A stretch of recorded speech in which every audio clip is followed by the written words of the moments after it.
Il n'y a rien de plus frustrant, je pense, que de prier et avoir l'impression de ne pas obtenir de réponse.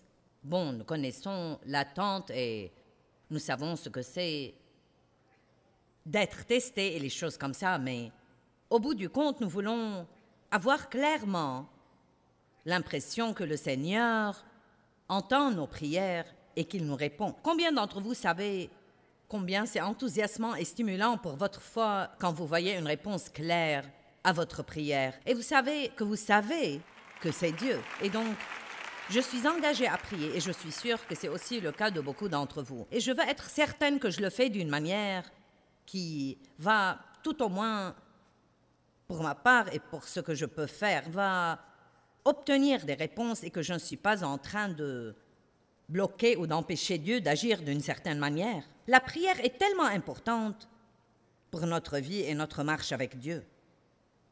J'étudie la prière ou je lis un livre sur le sujet, probablement au moins 4 fois par an.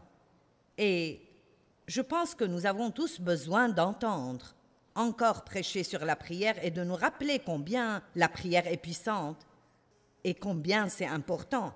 Vous savez, prier veut simplement dire demander. Avec Dieu, nous ne devrions jamais déduire ni présumer, parce qu'en fait, c'est assez mal élevé. Nous devrions juste demander. Je ne pense pas que la prière doive être compliquée. Je ne pense pas que ce soit quelque chose de difficile ou de dur ou que nous devrions être effrayés.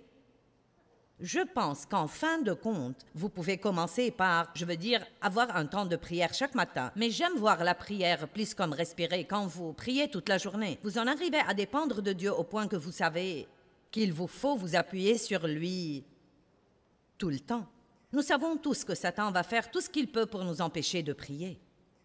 Qui a remarqué que quand vous essayez d'avoir votre moment de prière, vous pensez à tout ce que vous avez oublié? Vous pouvez, si jamais vous avez besoin de vous souvenir de quelque chose, juste aller prier. Parce qu'à ce moment exact, vous allez vous souvenir de tout ce que vous avez besoin de faire. En fait, je garde toujours sur moi un petit carnet quand je prie. Et donc, chaque fois que je me rappelle de quelque chose qu'il faut faire, je peux le noter et je n'ai pas à me lever pour le faire immédiatement.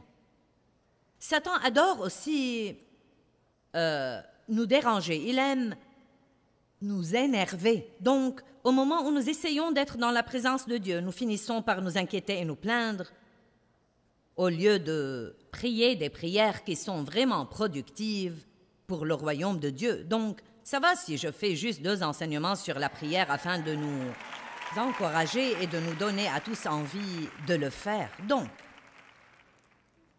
le premier barrage ou le premier empêchement, vous savez que j'aime vraiment utiliser des exemples et Dieu les met sur mon cœur car il laisse une image en nous que nous n'oublierons pas.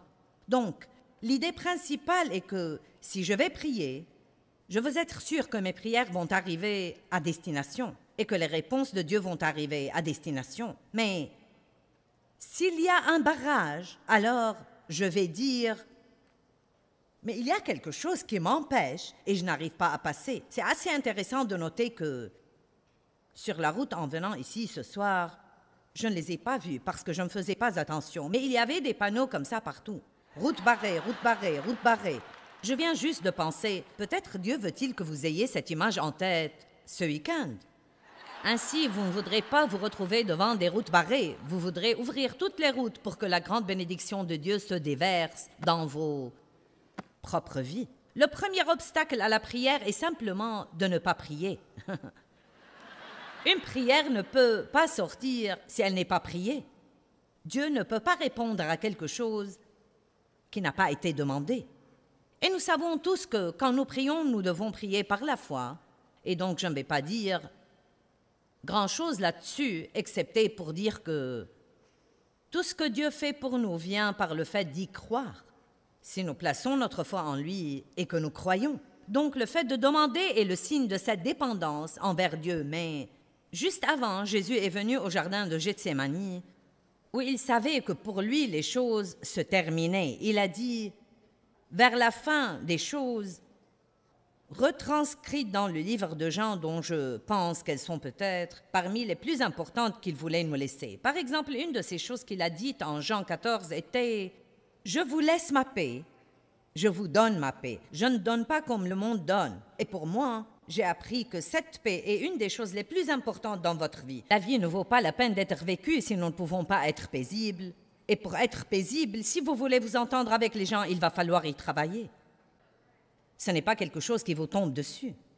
Vous ne pouvez pas juste prier pour avoir la paix. Vous devez savoir que la paix vous appartient et ensuite la poursuivre et faire le nécessaire pour être certain d'être paisible. Mais c'était une des choses qu'il a dites juste avant la fin. Il pouvait dire 1 million de choses, mais il a dit « Souvenez-vous de rester en paix ». Je dis toujours, s'il n'y a pas de paix, il n'y a pas de puissance.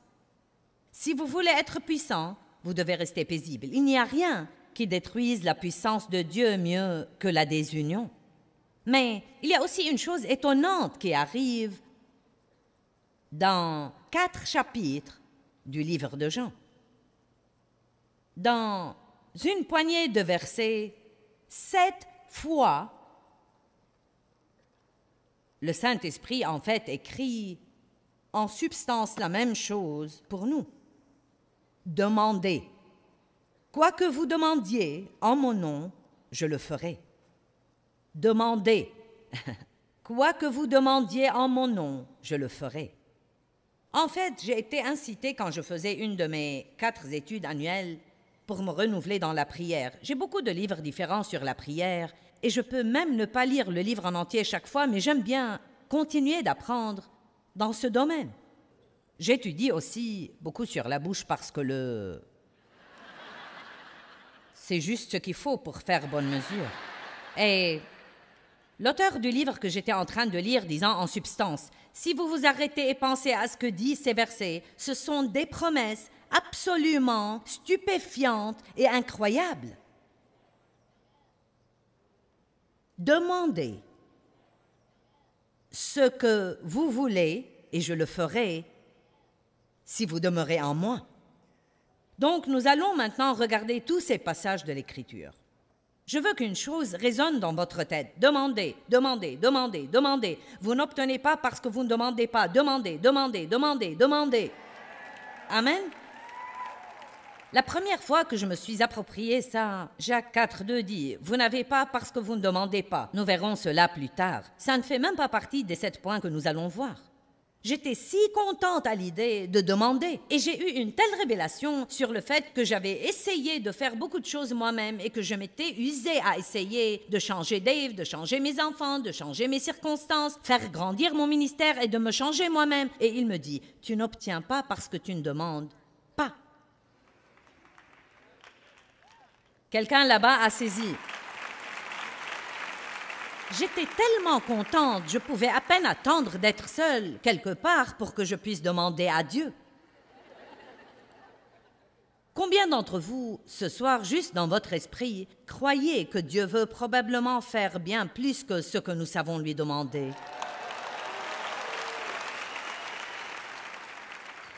Si Dieu veut le faire, il le fera. Non. Dieu est souverain, il peut faire tout ce qu'il veut. Mais son mode de fonctionnement normal est que quelqu'un doit prier et ensuite Dieu travaille. Il peut faire tout ce qu'il veut, il est souverain et de temps en temps il agit autrement. Mais je crois que si je suis dans le ministère aujourd'hui, c'est parce que quelqu'un a prié pour moi pour certaines des choses que je vivais chaque jour quand j'étais enfant. Je ne sais pas qui c'était, j'avais un grand-père qui était un peu gros et il s'asseyait tout le temps dans sa chaise à bascule et lisait sa Bible. C'est une des choses dont je me rappelle au sujet de grand-père Watson. Il se balançait et priait, se balançait et priait, se balançait et priait. Et je suis sûre qu'il priait pour moi. Il y a des protections spirituelles qui sont données par les autres. Et je crois cela de tout mon cœur. Si Dieu n'avait pas eu des gens qui priaient pour moi, je ne pense pas que je serais encore en vie. Car je sais que le diable déteste à 100% quiconque parmi nous partage la parole de Dieu. Quand je suis à la télévision chaque jour, devant des millions de gens, je veux dire, je sais que le diable déteste ça. Il le méprise vraiment. Et il y a des gens qui prient pour moi, dont certains que je ne connaîtrai jamais. Mais la prière est absolument étonnante. Elle fait beaucoup plus qu'on ne le pense. Et une des raisons pour laquelle le diable essaye de dire à tout le monde que ça ne sert à rien, vous savez, juste, quand vous priez, vous pouvez bien ne pas ressentir grand-chose en le faisant, mais vous priez par la foi et vous croyez que Dieu vous entend, et puis ensuite vous croyez une chose et une chose seulement, et c'est Dieu est en train de travailler. En train de travailler.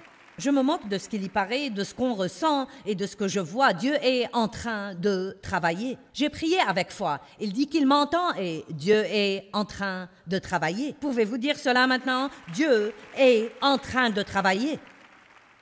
C'est l'autre chose dont je veux être sûr que vous partirez avec ce soir. Je vais demander et Dieu est en train de travailler.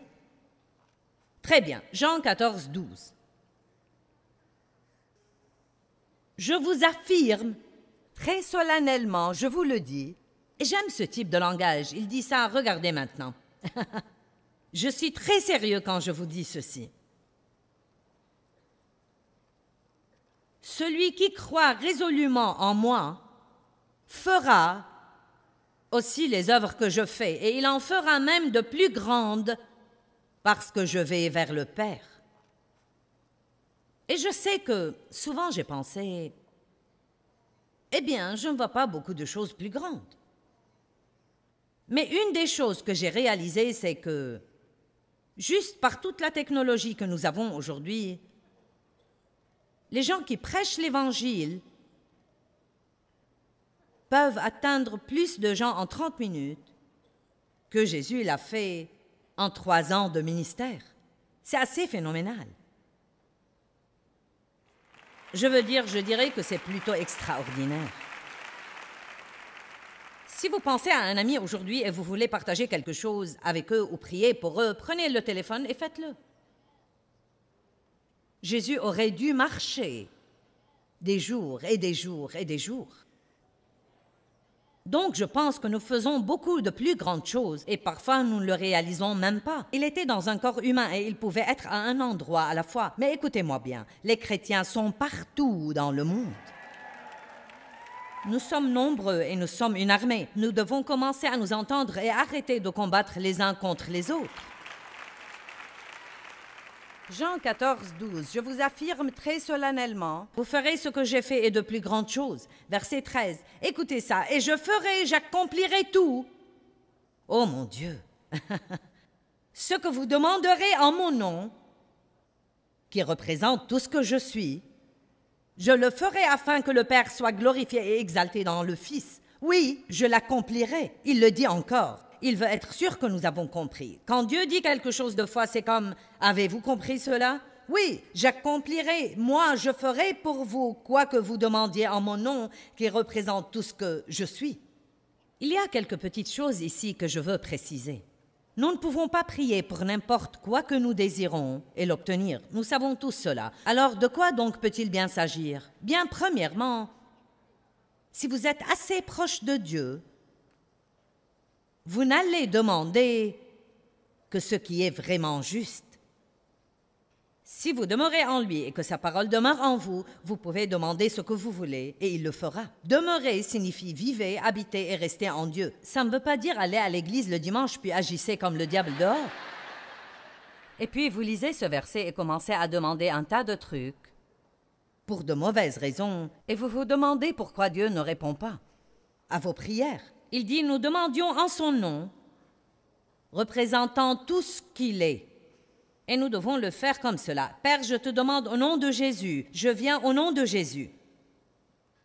Quand nous demandons quelque chose à Dieu, ce n'est pas parce que nous avons été bons, sinon parce que nous avons été mauvais. Nous venons au nom de Jésus et nous demandons les dispendieuses promesses de Dieu, même si nous savons parfaitement que nous ne les méritons pas.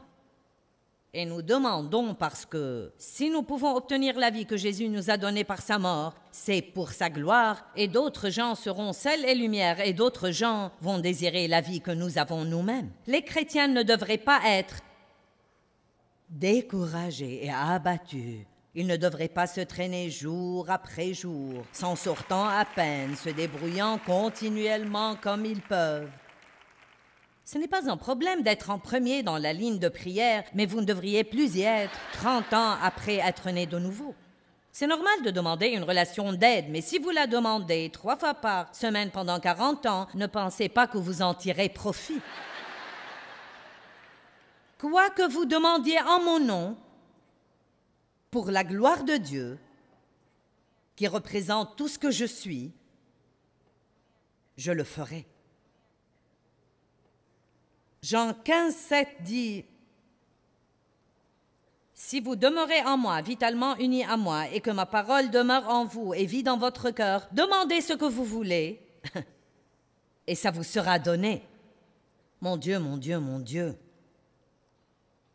Mais si vous demeurez en lui et que sa parole vit et demeure dans votre cœur, vous allez être plus intéressé par le spirituel que par le naturel. Vous allez comprendre quand nous en aurons fini. Jean 15, 16.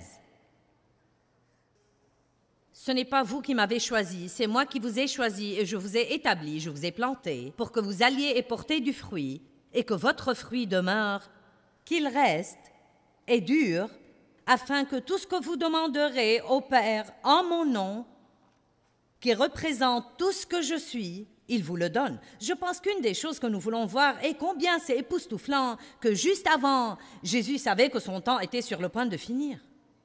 Et donc, dans cette période de temps très courte, il dit « Demandez, demandez, demandez, demandez, demandez, demandez en mon nom. Je vous donne mon nom. Il y a une autorité en mon nom. Vous pouvez aller au Père maintenant et demander en mon nom parce que vous lui présentez tout ce que je suis. Nous n'avons plus à dire devant Dieu « Bien, tu sais, Dieu, j'ai fait 2 choses bien, mais 4 choses mal, et donc maintenant j'imagine que c'est inutile pour moi de te demander parce que tu ne peux pas m'aider. » Nous allons en son nom, pour sa gloire, et nous demandons, et nous demandons, et nous demandons, et nous demandons, et nous ouvrons la porte à Dieu pour qu'il fasse de grandes choses dans notre vie. Vous n'obtenez pas parce que vous ne demandez pas. Jean 16, 23 et 24. Et voici l'un de mes préférés parce que je n'étais pas une chrétienne très heureuse. Il y a trop de chrétiens pas heureux. Et une des raisons pour lesquelles je n'étais pas heureuse, c'est que j'essayais fortement d'être le genre de personne que Dieu voulait que je sois, mais que j'essayais de le faire moi-même. Je n'avais pas encore appris, vous n'obtenez pas parce que vous ne demandez pas. Maintenant, s'il y a quelque chose en moi qui a besoin de changer, je demande juste à Dieu de me changer. Je ne me bats pas. J'étudie la parole et demande à Dieu de me changer. Je n'en suis pas à essayer de me changer moi-même et à essayer de me changer. Je dis, Dieu, tu savais ce que tu prenais quand tu m'as choisi. Allez, Psaume 139 nous dit, il sait tout. Avant que nous fassions quelque chose, il le sait. Il m'a formé dans le ventre de ma mère, il m'a donné ma bouche.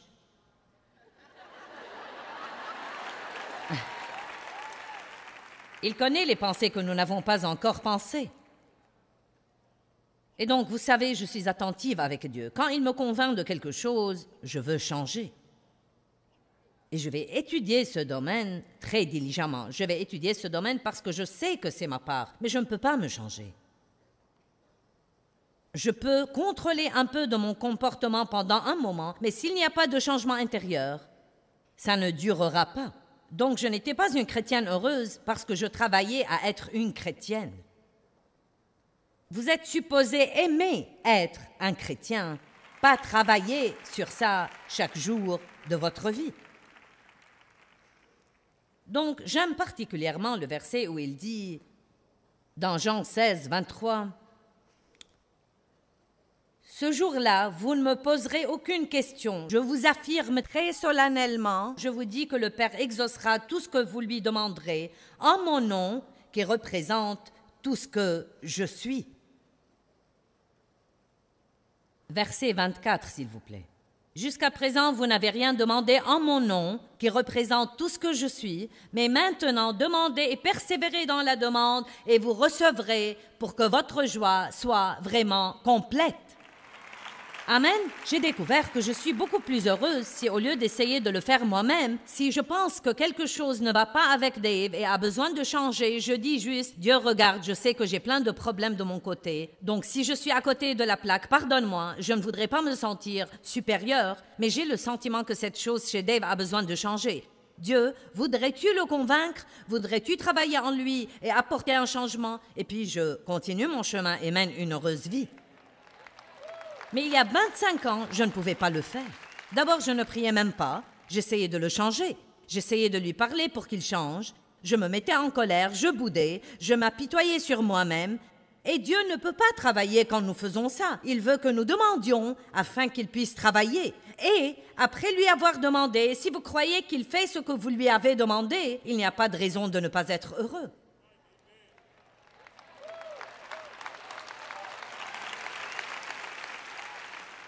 Nous ne disons pas quel est le problème, ma sœur?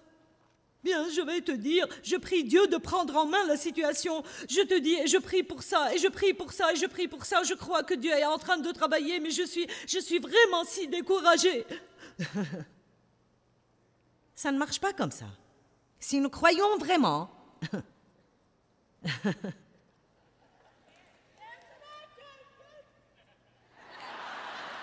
Si vous croyez vraiment, pourquoi ne pas être content? Bon, je ne devrais pas être content si j'ai un problème. Pourquoi pas? Dieu vous a dit, mets tous tes soucis sur moi parce que je prends soin de toi. Tous tes soucis, tous tes problèmes, tous tes intérêts, mets tout sur moi. Mais le diable nous fait nous sentir coupables si nous aimons la vie alors que nous avons un problème. Nous pensons que nous devons y réfléchir et le tourner, et le retourner et demander à tous nos amis qui déjà ne savent pas ce qu'ils font, ce qu'ils devraient faire. Que ferais-tu au sujet de cette situation? Voyez dans quel désordre est leur vie avant d'aller leur demander conseil. Jean 16, 26, c'est la 7e fois. En Jean 14, 15 et 16, dans 3 chapitres de la Bible, c'est la 7e fois que Jésus dit la même chose. En ce jour-là, vous demanderez en mon nom, et je ne dis pas que j'interviendrai pour vous, auprès du Père, ça ne sera pas nécessaire. Vous pouvez demander en mon nom, et tout ce que vous demanderez sera fait pour vous. Donc, le premier barrage à l'exaucement des prières, c'est de ne pas prier. Est-ce qu'il y a quelqu'un ici qui est comme j'étais? Vous essayez tout dans la vie et puis vous dites, eh bien, tout ce que je peux faire, c'est prier. J'ai essayé tout ce que je pouvais et rien de ce que je fais ne fonctionne. Je pense que tout ce que je peux faire, c'est prier. Bon, devine quoi? Tu aurais pu commencer par prier et t'épargner ce mal de tête, ce mal au dos, ces jours de soucis et d'angoisse et toutes ces choses, parce que sans moi, tu ne peux rien faire. Maintenant, il y a toutes sortes de gens qui nous regardent à la télé, et sans doute certains d'entre vous allez à l'église chaque semaine, et peut-être il y a même des prières que vous lisez dans un livre. Et je ne vais pas parler là-dessus, mais vous avez besoin d'être sûr que ces prières veulent dire quelque chose pour vous. Parce que Dieu s'occupe des cœurs et l'Église n'est pas le seul endroit où vous priez. La première chose qui se passe chaque jour, vous devez dire « Dieu, merci pour cette journée et je sais que je ne peux rien faire sans toi. Donc, s'il te plaît, sois avec moi et aide-moi dans chaque chose que je fais. Je le demande. Je demande d'être capable d'élever ses enfants sans devenir marteau. Je demande de conduire dans cette circulation et de ne pas devenir fou ni faire des trucs affreux. Je demande que je ne mange pas trop aujourd'hui parce que nous savons que je suis tentée dans ce domaine. Je demande à Dieu. Nous devons demander. J'espère que mon enseignement va vous motiver pour prier et vous associer à Dieu pour tous vos besoins dans chaque domaine de votre vie. Et souvenez-vous que ça commence avec une simple demande. Jacques 4,2 dit « Vous n'obtenez pas parce que vous ne demandez pas. » N'oubliez pas de prendre juste le temps de demander.